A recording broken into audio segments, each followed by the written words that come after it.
नमस्कार दोस्तों, स्वागत है आपका हमारे YouTube channel my learning my experience पर। आज के वीडियो में हम लोग बात करने वाले हैं जमीन के मेजरमेंट के ऊपर, यानी जमीन का माप। यदि आप जमीन खरीद रहे हैं या बेच रहे हैं या कोई प्लानिंग कर रहे हैं तो जमीन का सही माप होना बहुत ज्यादा जरूरी होता है। जमीन का मेजरमेंट कितने तरीकों से किया जा सकता है? मेन दो तरीके हैं और दोनों में क्या डिफरेंसेस है, कौन सा सही तरीका है, कौन सा गलत तरीका है, और गलत तरीका है तो कितना परसेंट एरर आता है, यानी कितनी परसेंट उसमें वेरिएशन आ सकती है, ये हम जानने वाले हैं। तो चलिए हम सीधा पहुंचते हैं जमीन के ऊपर। एक हमारा जमीन है जिसकी लंबाई एक तरफ देखें तो 215 फीट है, दूसरी तरफ 205 फीट है। चौड़ाई की बात करें तो एक तरफ चौड़ाई 145 फीट है और दूसरी तरफ 125 फीट है। यदि इस शेप का जमीन है तो इसका मेजरमेंट कैसे करेंगे? सबसे पहले हम पहले मेथड से करने वाले हैं, यानी जिसे हम एवरेज मेथड बोलते हैं, और उसके बाद हेरॉन्स फार्मूला का इस्तेमाल करेंगे और ये देखेंगे कि दोनों में क्या डिफरेंसेस आते हैं। तो हम फिगर बना लेते हैं। अभी हम उस प्लॉट को यहाँ पे हमने ड्रॉ कर लिया है। जैसे कि आप देख पा रहे हैं 125 एक तरफ चौड़ाई है, दूसरी तरफ 145 चौड़ाई है और एक तरफ लंबाई 215 फीट है और एक तरफ 205 फीट है। अभी इसके डायगोनल की भी हम देख लेते हैं। ये डायगोनल जो हमने मेजर किया 250 आया। तो सबसे पहले हम एवरेज मेथड से निकालेंगे कि ये कितना स्क्वायर फीट होता है, कितना धूर होता है, कितना कट्ठा होता है। तो सबसे पहले हम लंबाई को एवरेज करेंगे। यहां मैं लंबाई लिख रहा हूं। लंबाई जो होगा 205 plus 215 divide by 2 equal to 210 feet. और चौड़ाई की बात करें, चौड़ाई तो चौड़ाई हो जाएगा 125 प्लस 145 डिवाइड बाई 2 बराबर 135 फीट। अब एरिया निकालना है हमें, यानी क्षेत्रफल निकालना है। तो एरिया बराबर लंबाई इंटू चौड़ाई होता है। तो लंबाई के जगह पे 210 रखेंगे और चौड़ाई के जगह पे 135 रखेंगे। तो इसका जो वैल्यू आएगा वो आएगा 18,350 स्क्वायर फीट। अब हमारे यहाँ जो है, मान लीजिए कि 7 हाथ का लगी है। लगी के बारे में यदि आपने वीडियो नहीं देखा है तो आप आई बटन पे क्लिक करके देख सकते हैं। लगी जो है 7 हाथ का है, 7 हाथ का है। 7 हाथ का मतलब होता है, इसमें 7 में आप मल्टीप्लाई कर दीजिए 1.5 से, यानी कि 10.5 फीट। 10.5 फीट को आप 10 फीट 6 इंच भी लिख सकते हैं। तो ये है लगी का मतलब होता है एक धूर कितना होगा, एक धूर कितना होगा, यानी कि 10 feet 6 inch into 10 feet 6 inch बराबर 110.25 स्क्वायर फुट। इतना का एक धूर होता है अगर लगी 7 हाथ का हो। तो अब जब 7 हाथ का लगी हो तो हमें ये पता करना है कि ये कितना धूर और कितना कट्ठा होगा। तो सबसे पहले धूर की बात कर ले तो हमने जितना स्क्वायर फीट आया है, यानी 18,350 डिवाइड बाई कितना 110.25। तो ये जो वैल्यू आएगा 257.14 धूर। ये इतना धूर आ गया। अभी हमें कट्ठा देखना है कि कट्ठा कितना आता है। तो 257.14 में फिर से 20 से डिवाइड करेंगे तो ये 17.14 डिवाइड बाई 20, यानी इसे हम ऐसे भी बोल सकते हैं 12 कट्ठा 17.14 धूर। तो ये हमारा आ गया 12 कट्ठा 17.14 धूर। यदि हम एवरेज मेथड का इस्तेमाल करते हैं, मैं यहां पे लिख देता हूं 12 कट्ठा 17.14 धूर, ऐसा मैं लिख देता हूं। एवरेज मेथड से हमारा आया। अभी हम देखेंगे हेरॉन्स फार्मूला का इस्तेमाल करके कि उस फार्मूला से कितना एरिया आता है। हेरॉन्स फार्मूला का इस्तेमाल करके ट्रायंगुलर शेप का एरिया निकाला जाता है। ऐसा ट्रायंगल जिसका तीनों साइड अलग अलग हो, और जमीन के मेजरमेंट में ज्यादातर ऐसा ही होता है, इसलिए हम हेरॉन्स फार्मूला का इस्तेमाल करते हैं। जैसे कि हमारे जमीन का शेप आप देख पा रहे होंगे, ये पहला ट्रायंगल और ये दूसरा ट्रायंगल। मैं क्या करूंगा, हेरॉन्स फार्मूला का इस्तेमाल करके पहले ट्रायंगल का एरिया निकालूंगा, क्षेत्रफल निकालूंगा, फिर दूसरे ट्रायंगल का हेरॉन्स फार्मूला का इस्तेमाल करके एरिया निकाल लूंगा, उसके बाद दोनों को जोड़ दूंगा। इस प्रकार से हम क्षेत्रफल इसका निकाल लेंगे स्क्वायर फीट में, फिर इसे काठा में कन्वर्ट करेंगे। तो सबसे पहले हम देखते हैं ट्रायंगल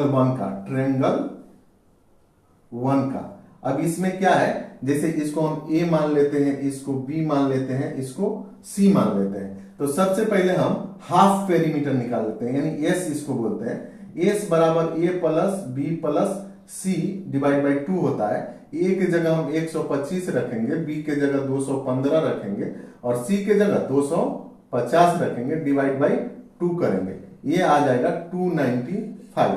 हेरॉन्स फार्मूला के द्वारा जो एरिया निकाला जाता है यानी क्षेत्रफल निकाला जाता है, इसका फार्मूला क्या होता है, S into S minus A into S minus B into S minus C. अब इसी फार्मूला का इस्तेमाल करके हम एरिया निकालने वाले हैं। एस के जगह कितना रखेंगे 295, फिर एस के जगह 295 माइनस ए के जगह 125 रखने वाले हैं, फिर एस आ गया, एस के जगह 295 माइनस बी कितना है 215 है, फिर एस यानी 295 माइनस सी कितना है 250।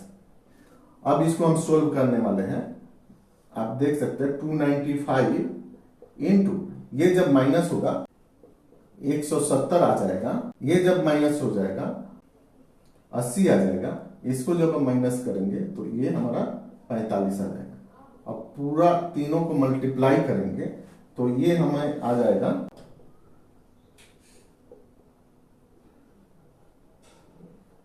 इतना वैल्यू आ जाएगा। जब हम इसका रूट निकालेंगे तो आएगा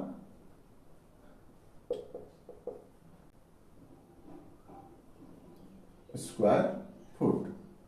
ये हमें एरिया मिल गया पहले ट्रायंगल का, फर्स्ट ट्रायंगल का। उसी तरह से हम दूसरे ट्रायंगल का एरिया निकालेंगे। पहले इसको हम नोट कर लेते हैं, यहां पे 13,436.51 स्क्वायर फीट। ये पहला ट्रायंगल का हमने एरिया निकाल दिया। ट्रायंगल कौन सा आ जाएगा 2 आ जाएगा। उसी तरह से एबीसी, इसके लिए एबीसी कौन सा हो जाएगा 205, 145 और 250। यानी मैं यहां पे लिखता हूं 205 प्लस 145 प्लस कितना 250 डिवाइड बाई 2, इसका वैल्यू आ जाएगा 300। अभी हम इसका वैल्यू इधर रखने वाले हैं एरिया निकालने के लिए। 300 माइनस ए कितना 205, फिर 300 माइनस बी कितना 145, फिर 300 और सी का वैल्यू 250। ये हमने रख दिया। अभी इसको हम सोल्व करेंगे तो 300 यहाँ पे आ गया, इनटू ये माइनस होगा तो 95 आ जाएगा, ये माइनस होगा तो 155 और ये माइनस होगा तो 50। अब इसका वैल्यू कितना आ जाएगा,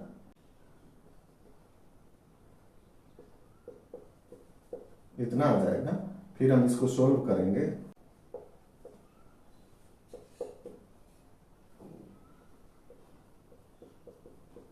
अभी दूसरे ट्रायंगल का इतना एरिया आ गया, पहले का इतना आ गया, टोटल हम कर देंगे। टोटल कितना आ गया, total is equal to 13,436.51 plus 14,861.86 is equal to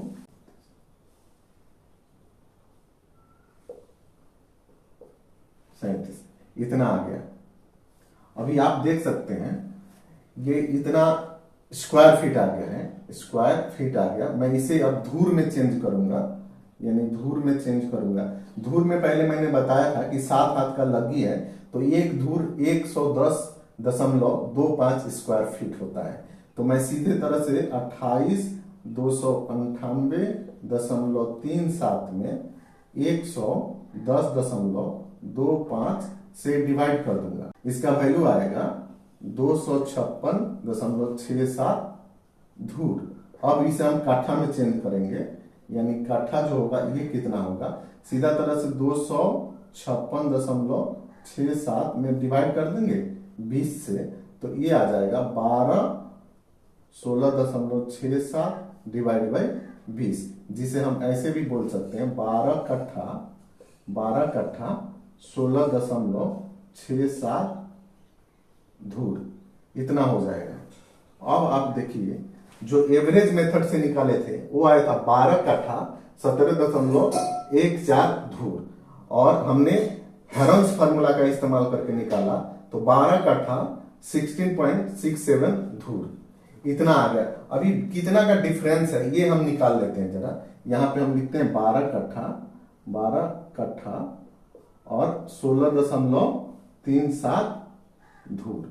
अब देखिए ये तो 12 कट्ठा के 12 कट्ठा बराबर ही है, इसमें हम माइनस करेंगे तो ये 0.52 आएगा, तो लगभग इतना धूर, यानी कि आधा धूर का डिफरेंस आ रहा है। यदि इस परसेंटेज में बात करें तो परसेंटेज इसका 1% से भी कम का डिफरेंस। आपका जमीन ऐसा है जहां पे घर पहले से बन चुका है, तो आप डायगोनल उसका तिरछा ये वाला डिस्टेंस तो आप मेजर नहीं कर सकते, तो आप एवरेज मेथड से भी निकाल सकते हैं। लेकिन हाँ, ये ध्यान रहे कि उसमें एरर आता है, मतलब एवरेज मेथड से आप निकालेंगे तो थोड़ा बहुत ज्यादा या कम भी आ सकता है, इसलिए सही मेथड तो हेरन्स फार्मूला ही है।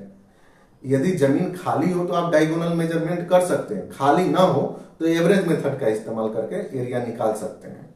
तो दोस्तों ये दो मेथड मैंने बताए, और दोनों में क्या अंतर है ये भी मैंने बताया, क्या डिफरेंसेस आते हैं ये भी मैंने बताया। मुझे लगता है आपको वीडियो जरूर अच्छा लगा होगा। यदि अच्छा लगा हो तो वीडियो को लाइक कीजिए, शेयर कीजिए और कमेंट्स करके बताइए कि आपको अगला वीडियो किस तरह के टॉपिक के ऊपर चाहिए। धन्यवाद।